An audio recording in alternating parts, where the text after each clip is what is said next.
Hello everybody, welcome back to the channel. We're the Acheampong family and today we're putting Togo on the map. Hello you guys, I'm here with a very special guest. This is my dad. Can you introduce yourself to the viewers? Good afternoon, ladies and gentlemen. It's Paul H. I just came on short holiday. Okay. All of a sudden, once in a while, I have to go and visit the old lady at the village. 35 kilometers away from the city. Yeah. Once they just called me that old lady is sick. Yeah. Within some few hours, they took her to the hospital and she gave the life up. So, okay, over is over. It was not easy for me. For next 3 days, I didn't feel myself so good. Luckily, then I was not having a car. Other than that, I could have been a different thing, driving from here to Old coming back. Normally go with ordinary taxi coming back home. It took me some few days before I recovered that the old lady is really dead. But now I have to understand the age is also okay. 96 years of age. And she had a very good life. Yeah. Well, that's life.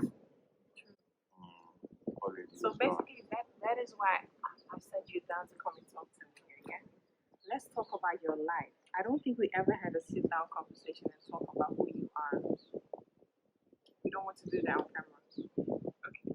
So I'll ask you questions, and if you don't want to say something, or you don't feel like you want that to be shared with the world, you just tell me, and I'll cut it out. So let's start with YouTube, right? Do you understand what YouTube is? Do you understand that that's my job now? No, It's how I make a living. Just hearing YouTube. I've been watching television. Do you watch my videos? Sometimes, Okay. but mostly in Holland. Okay. I used to see a lot, but here you hardly. Yeah, the network. If you buy, how do they call it, the telephone card and so on and so on, doing some few means it's gone. You cannot watch the program, but in Europe I've been seeing a lot of. Okay. So basically, what we do is that me and Kevin and the kids have created a channel to talk about what it's like to live in Africa, in Ghana in particular. And it just started out as a hobby because we just like to show people, okay, we are in Ghana now, this is what we're doing, this is our day-to-day life at the moment. And we didn't think of living in Ghana. We just thought we came for a short while until maybe 1 year, and then we go back and living in our house. But then COVID hit and it changed the situation a lot, which results in that a lot of people watch our videos. So we have 40,000 subscribers now. That means that there's 40,000 people all around the world, mostly of African or American descent, who watch our videos and think that if Anna and Kevin can live in Africa, we can do it too. And so we try to make videos which inspire them, let them understand that Africa is not the way that it's portrayed in the media at the moment. It is very nice and good living. So that's what we do basically. What do you think about the fact that we up and left to go and live in a country where you wanted to come to Europe and now we're coming back? What do you think about that? Oh, we have to be realistic. Things have changed in Africa for more than 40 years now, 50 or 60 years now, after the independence. The way the West thought of Africa, you need to come down here to come and see the reality of life. Every country, there is a poor, there is a rich. Mostly in Africa, you will see the difference between the poor and the rich. But in Western Europe, it's very difficult for you to see because of the social system. A rich man can buy a whiskey or champagne of 100 euro. If you go to the Lidl and the Aldi, you can buy a champagne of 15 euros, which is the same quality, it's only name. So that's why mostly compare the Western country, the way people live there is totally different from the way Africa is coming up, impressive land, very sweet country. But one day to be in the limelight and also it will shine. I mean, it has been shining every day by day. That's what we hope. So how was your childhood? I'm with my twin brother, Peter. Oh, okay. Which school did you go to? Catholic school. Like where? Catholic Nabalenke or somewhere? No, Behi Roman. Where? Behi Roman Catholic school. Okay. Is that in Accra? Or? Accra, yeah. Okay. Me and Peter, we are so okay at school. When it comes to sports, our head teacher also said, Peter and Paul, I used to have a lot of respect for you people and so forth. So you people have to lead with sports academy. Okay. Yeah. Okay. So you by the age of what age did you become like real footballers? In fact, we were playing football very long. We started at school at a very young age. We used to play football in those days. With bare feet? Yeah. And Okay. later on, we had a boot from my senior brother who was a footballer of Acheampong. Okay. All for start. So we started moving up with some other clubs, playing football and so forth and so on. And when we moved to Abelinti, that's how we started also Tesano, play for Fanatis and so forth and so on. Okay. Yeah. Then we've been playing with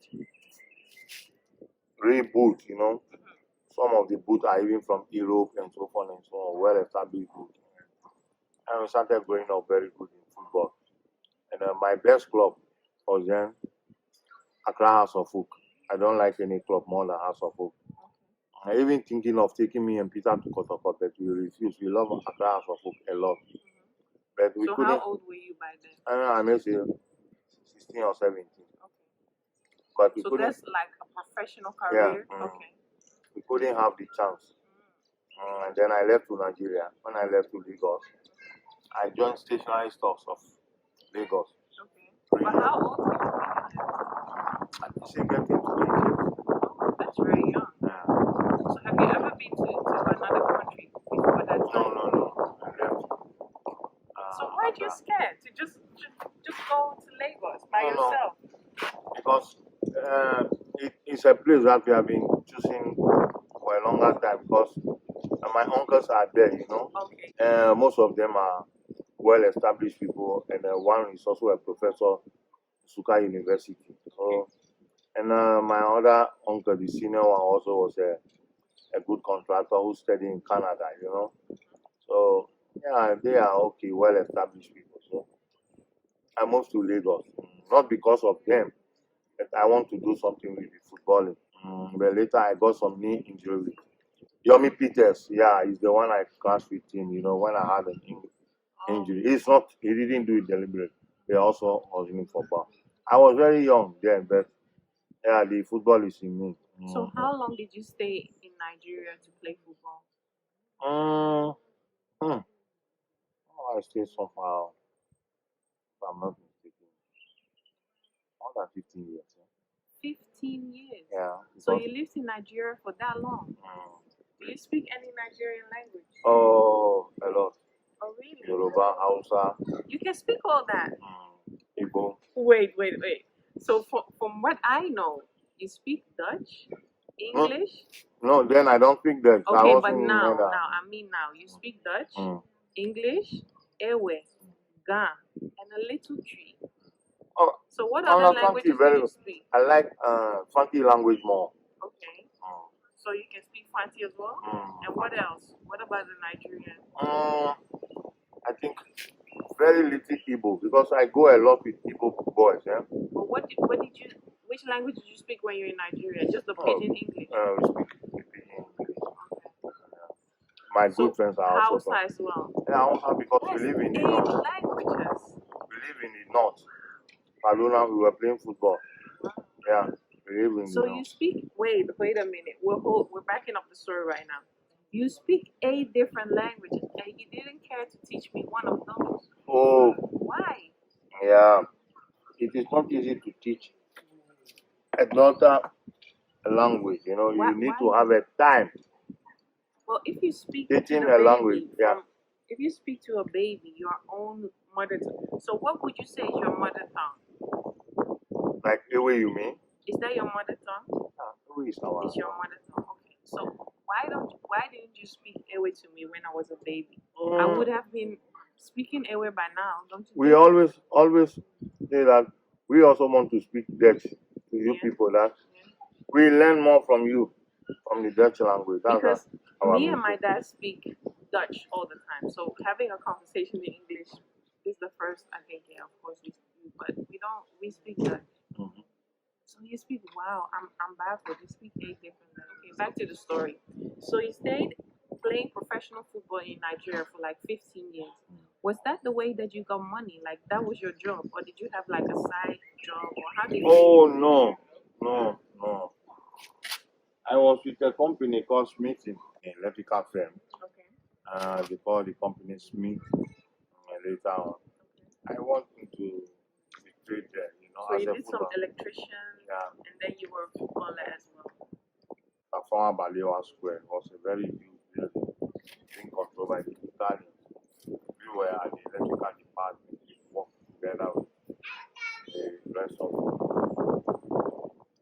people So you learned how to be an electrical engineer and a professional footballer. as an electrician.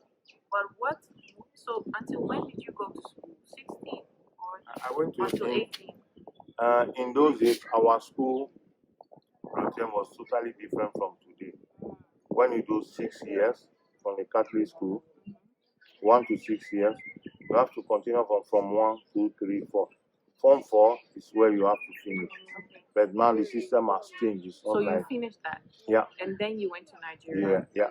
Okay. And even my certificate, I don't know where I have this. Because footballers, they don't ask us a certificate. Yeah, Yeah. you just play ball. I just don't know where my certificate So is. was football in Nigeria at that time like football is now in Holland? Like you would have a lot of money, girls will follow you, and all that.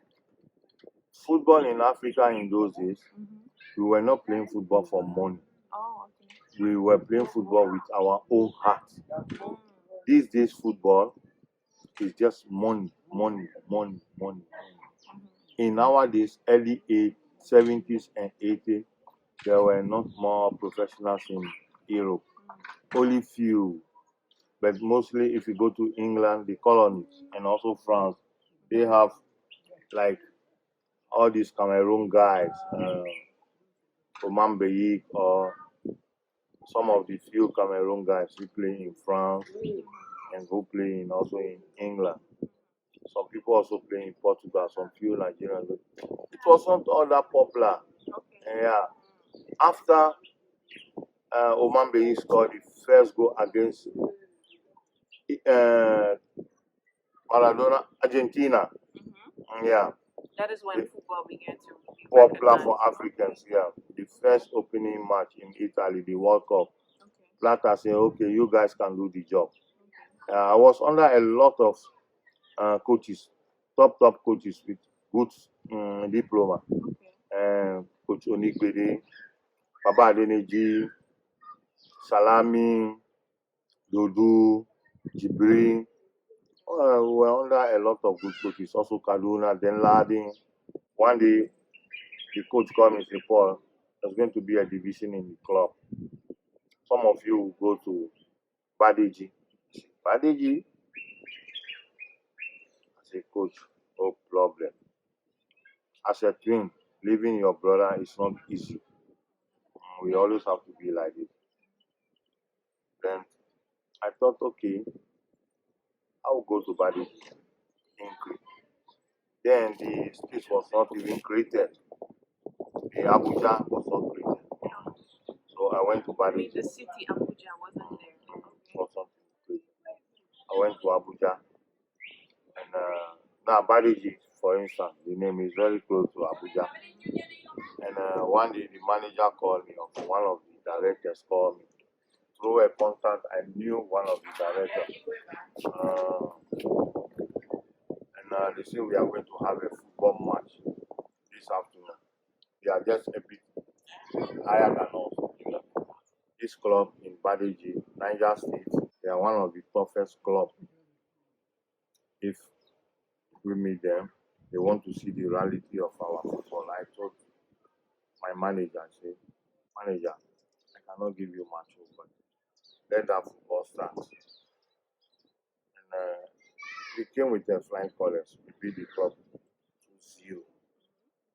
Richmond club or Mabudu Football Club. We beat them 2-0, which a lot of the clubs in Niger State cannot stand them. But we shocked them that day. Carry me on their shoulders around the field because I was the captain of the club. Okay. And they hear the news. Our former team manager, who was a FIFA referee, he said, what a shocking story they had. I said, Doggy, we made it. We made it at last. And they were even thinking bringing me back to Ibadan again, but the head of the bandage didn't want me to go. When did you decide, or how did it came about that you moved to the Netherlands? Oh, it was my own idea of going back to Ibadan. When I came back to Ibadan, I had a contact. I decided to leave. Leave Nigeria? Yeah. To where? Amsterdam. Yeah, but I mean, how did you think of Amsterdam in your mind? How do you even know of Amsterdam? Oh, then we were having some few friends. Who mostly meet together. He was also a footballer. So as yeah. So some of your friends talk about this new country in Europe called Netherlands and said that life is good there, you should also come. And how did you get the money to get it to the, I mean, how does one from an African country just go to Netherlands? I don't understand. In those days, the Nigerian economy was even better than some of the European economies like Portugal and Spain. Nigerian economy was really, really good, shaking the whole world. Okay. The Naira, Yeah. you change it into pound sterling. For instance, if we have 50 or 100 Naira, so you can have like maybe $150. Oh, because the Naira was very strong. Okay.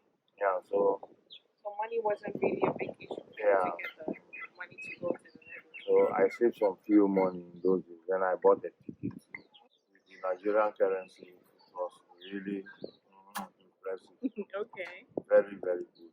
Wow. Money. So then you are what age? With that age, I may say I'm almost getting to the 30. Okay. Almost 30 years old. And you just up and leave for a very unknown country. So it's almost the same that I did. First, it was something like that. America. America, oh. Then, when my cousin went for the visa, every year they used to ask some of the few immigrants in African countries to pop down to the West, like America. When my cousin went down there, he told him, sorry, the number we had is enough. Cannot help you. So you almost went to America. Yeah, that's what I did. Yeah. Then you came to Amsterdam. And I asked my cousin if they can try another visa. Then Denmark, they were giving visa just very easy. You know, if you have the TC. Yeah, it was easy in those days. It was very easy. On a plane and then very easy. Then it was something like Gaddafi system. You know, you can fly with your TC and everything. So that's the way I came to Amsterdam. Yeah. That's the way I came to Amsterdam. So then lucky I came to meet one of my senior brother I may call or senior family. We are not from the same father, the same mother. Then he harbored me in his home for some time. Yeah, we knew each other. Do I know him? No. Then you were not even born. So then I was not having kids. Okay. He helped you. I was But not. for all this time, you didn't have any children. No. Even the popular footballer in Nigeria, you don't have some kids. I'm not gonna get No, a no, call no. one day like, I was, hey, I'm your brother, your sister, senior brother, sister from Nigeria. I was not having kids. I was not having kids. Okay. Because the reason we move from one country to another, maybe you stay here for 1 year, you go to another country to go and sign for 1 year, like we stay in Kaduna, Okay. and Football then later active. we came to Ibadan. So Then then we were you were not in thinking of Amsterdam. professional football in Europe. Yeah. To move for Just change to of move for for a change of life. yeah. Okay. So then you moved to Amsterdam, and what did you do there? Like, how did you get a living, or how did you come by? Oh Did well. you do your electrician? Oh then there are guys, our African brothers who can help you on a survival basis. They'll tell you, okay, go here, do like this. Just have a- Yeah. So that's how we started in Amsterdam. Then it was so sweet.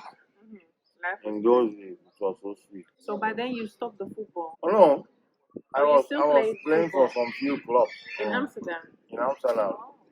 but you were old, so Oh, for not all football that. age 30 is old, right? Yeah. They weren't signing you or anything. Yeah, they will not sign you. They will not sign you.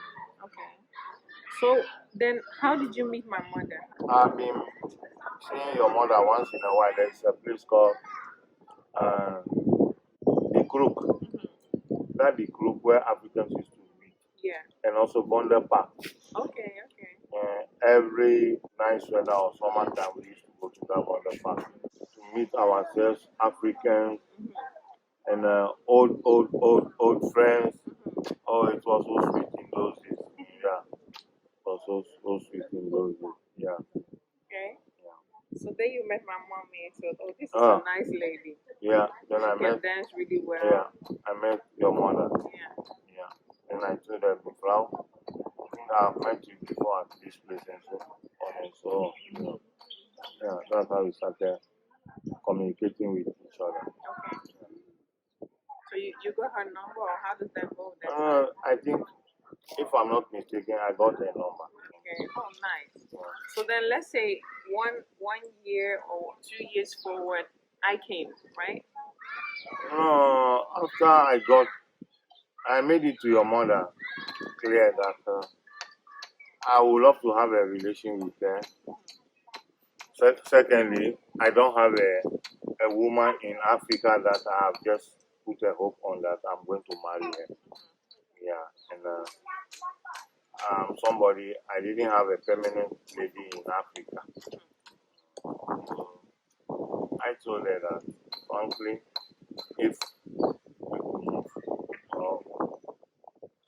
she could know me, I could know her also. We should be together. So then I came about. What was it like to know that you're gonna have a mixed race kid? Did you think about it like? Oh, I don't have anything for discrimination or something. What we have been seeing on the television, always put it behind me. We did some few program on the telly in Ivason, Okay. demonstrating for South Africa. You were helping. I didn't mean it in a negative way. I just meant that if you know that you're gonna have a kid with a lady who's not from your background, did you think about any difficulties you might face raising a mixed child? I didn't have that kind. Okay. I You just just thought you were just happy that you were gonna have a kid. Okay, that's nice. So were you happy when you got me? Was it nice to be like, wow, this is your first child? If I'm happy that I got you, Yes. it was a jubilation day that day. Where's all? It was Because my mom told me that you were so like she never had a child with a man before, but now that she looks back, she said you were so involved, always carrying me, washing my diapers, and like she said that you were a real hands-on dad. Oh, that's what my father taught us. My father is somebody, he doesn't know black, he doesn't know white, doesn't know Muslim, doesn't know Christian. My father doesn't know who is white, who is black. Yeah. So we are all one. Politics is dividing now. Yeah. that old man. Oh, very intelligent man. Your mother was very interested in African music because she did theater. In fact, theater express dance also.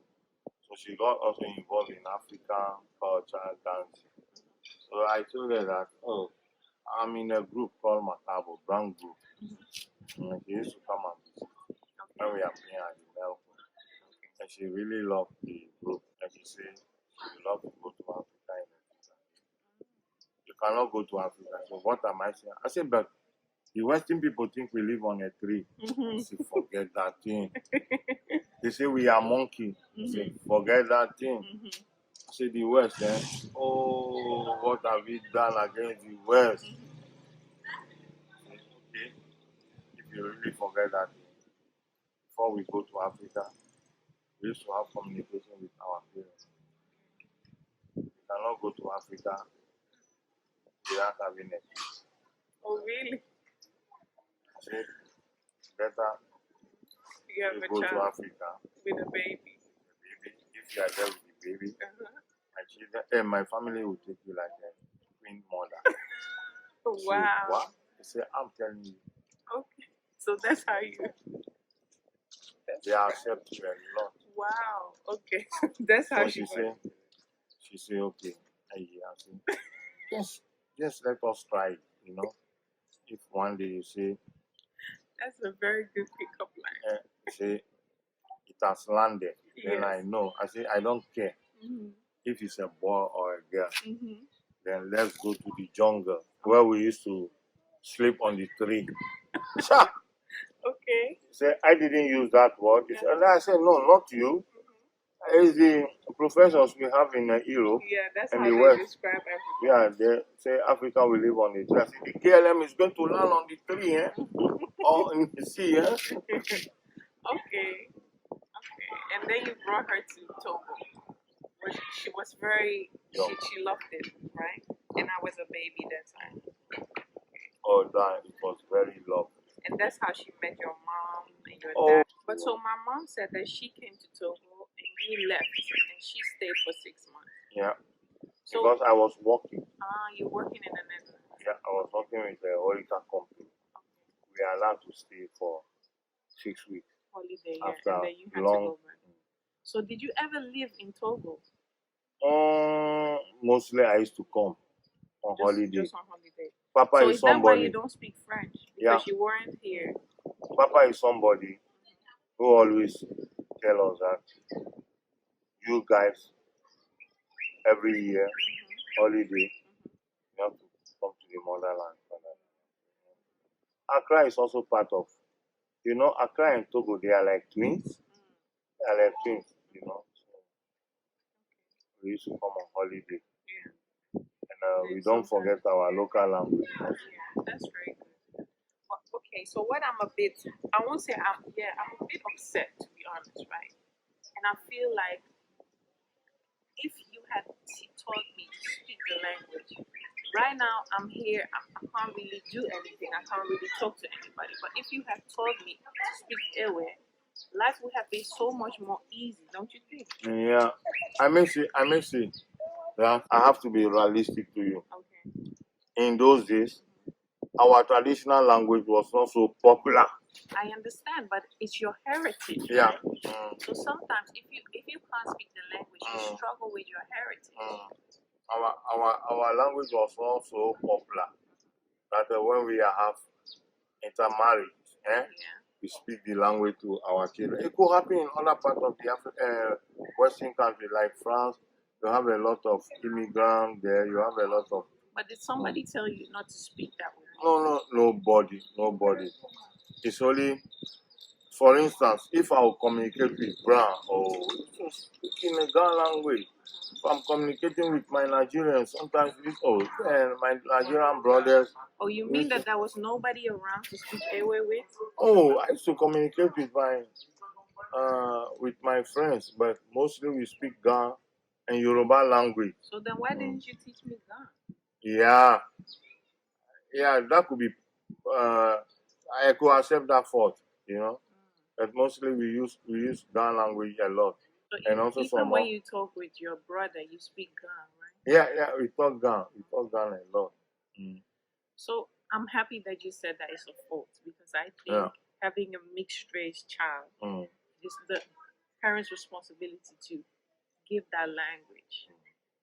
It's good. Thank you for saying that it's a fault. And I'm still hoping that maybe we can still teach you. In the future, I hope in the future you can learn our traditional language. Okay. It's not that too late. So if it's not anybody can teach me Ewe, a drop way, it down in the comments. a way Yeah. by So accepting yourself. which one would you like me to speak? Which language would you like me to learn? I will easily tell you to learn Ewe language. Okay. That is Because our Ewe heritage, language right? is being spoken at 3 African countries. Ewe of Togo, Ewe of Ghana, Ewe of Benin. Oh, okay. I may tell you, the great grandfathers are from these two countries. They are like twin brothers. For instance, let me give you a Nigeria. I love their Yoruba language. The traditional one is more tight and more respected than the language of Lagos. Yeah, it's totally different. Lagos is a bit chaotic, Yoruba, but I love the one of Ibadan. So basically, if you narrow it down, there are 3 countries where your roots are, which is Togo, Ghana, Nigeria. I mentioned all those 4 countries. I'm not Ghana. I'm a Pan-African. Even I may say I belong to South Africa because Have you ever been there? I don't have to be in South Africa before I will say Wow. I'm a Pan-African, because we need to create and love each other. So for me, I accept every culture. I don't say this one is Yoruba, this one is Hausa. No, I'm not like that. No, I'm not like that. So why did you decide to build your house in Togo? Mostly, the reason why I have the feeling of building my house in Togo. My father, after pension, he came down to Togo with the old lady. Then I asked myself, okay, Papa is here in Togo now. If I create a small apartment in Togo, the father will love it, mother will love it. So you did it for your dad, basically? Not I did it for myself, but then Togo is one of the easiest and cool African countries. I've noticed that it's way more calm here than in Accra. Yeah, I love this country a lot. Okay. I'm even saying, if the president will tell me, Paul, come, what do you love about the Togo? I'll tell him, at least this is what I love from Togo. If I communicate with the people, I used to say, oh, my brother, this, that, the way we communicate with each other. I'm not saying I'm rejecting Nigeria, I'm rejecting Accra, but I felt so much love because Papa is here, Mama is here. But they were in Accra before, in Ghana. No, after pension. Oh, after pension. Yeah, okay. they came down here. Okay. Because only you and your twin brother decided to build a house in Togo. Everybody else is in Accra. Don't you miss them? Oh, Accra and Togo is like it's just a stone throw. Yeah, it's very. If not the formality of the border crossing and so on and so on. Oh, true. It's very close. It's just a matter of 1 hour, 30 minutes driving. But just because of the formality and so on, the border, you have to do this. It takes a time. Yeah. If it's before Europe, like Belgium and Amsterdam, 1 hour, 2 hours we are there. But did you think about the fact, because we're sitting here opposite your house, right, and you're even building a top level? I would really love to bring my family here and stay here for majority of the time. But I don't speak any language. Like, I can't speak French and I can't speak Ewe. How do you think I would survive here? Anna, let me be realistic to you. Forget the language that you don't speak French, you don't speak this. to come here with the family. Well, to come here with the family, they are going to accept you. Oh, that I know. But like the way to really live in the country, you need to be able to speak the language. The way I am to the people here, I love people here. People love me, not because of money, but you're like the way I am to people. For me, being here, I feel like why I love Netherlands also. Netherlands is very easy and cool place. It's not rushy. Like if you go to London like this, it's a very beautiful place, but it's too busy. That is why sometimes if I go to France, I don't go out. You know, I don't like going to where you hear. Yeah, I always love to go to country. Like sometimes if I'm here on Sunday, I even don't tell the old lady I'm coming. Before I jump into the taxi, I'm there because I don't wait for my car. It's not the car who made me. I made the car. It's not only white man who made a car. Black man also can make a car. Then I just go to the old lady. If I'm with the old lady, I feel very good in the village. Not even far from Lome City here. So basically you build your house just more as a vacational home to be close to your parents. Okay, so what is your plan now? Since unfortunately both your parents are now passed away, are you going to live and retire here, or retire in the Netherlands, or what would you do? I have 2 more years for my retirement. If the Netherlands government to say, Paul, you want to live in Togo or you want to live in Netherlands, I'll easily tell the Netherlands government that I have kids over there. They are being born there. They have to school there.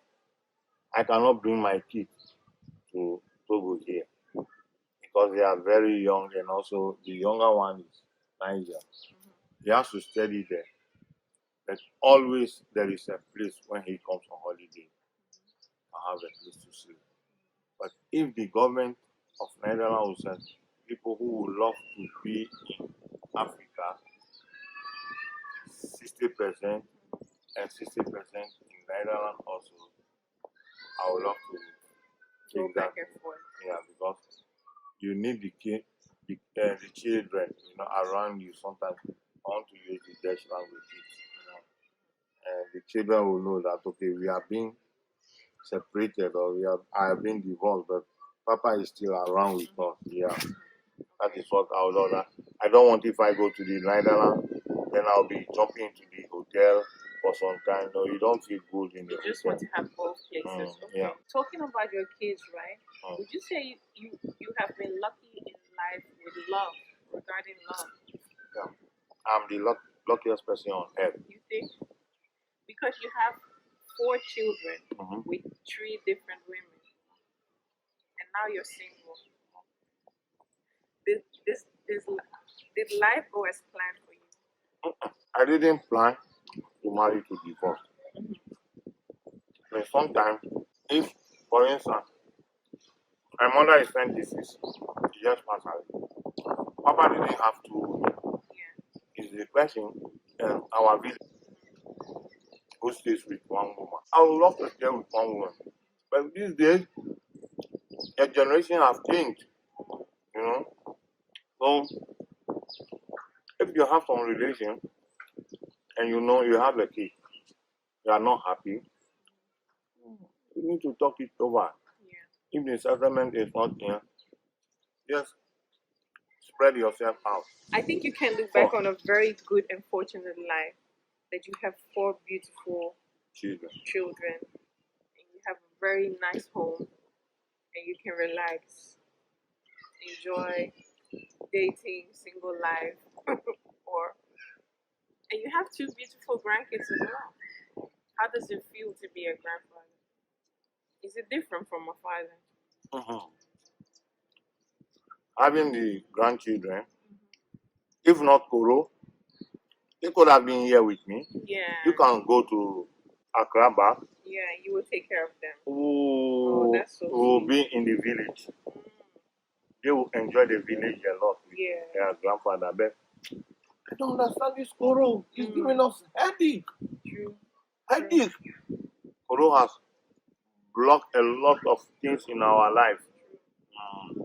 So let's make it a deal that one day I can just, when Corona's over, we'll bring them and you stay in the village with them for like a week or two. I would really love it. Even if they love our great grandmother, I You will will even still love be there with yeah, I them. know. Oh, thank Because you the very village much. is so beautiful. Yes, I wanted them to enjoy that The, life. how do you call it? The sound, the water there, so beautiful, you know. You hardly see somebody riding motorbike there. When you go to other places, people ride motorbike. But sometimes, you know, we have to be very close to the nature. Okay, so let's end the video here. I want to thank you very much for taking the time and being on my channel. Happy thank you. And I think the viewers will be very happy to finally meet my dad. Yeah. So do you have anything else to say to them? Only one interview now. There's a lot of people watching our channel who are thinking about starting their life from either America or Europe or anywhere to come and do that in Africa. What is your The only thing I could tell my brothers and sisters, in the Western land, no place be like my country, no, no, no. No place be like my country, no, no, no. My African brothers and sisters, I'm not saying Nigeria, Ghana, Togo. My African brothers and sisters, we have to build our country. We have to open the way to our children. They are the future generation. What we have never seen or never had, may God give them the right channel to have that. Build Africa back. Secondly, we have to beg our Heavenly Father. This kind of Koro, we don't understand anything anymore. Koro is giving us a lot of headache. May the Koro vanish very soon. Thank you very much. If you made it to the end of the video, why not subscribe to the channel? I love your message and I love you. Thank you. Bye.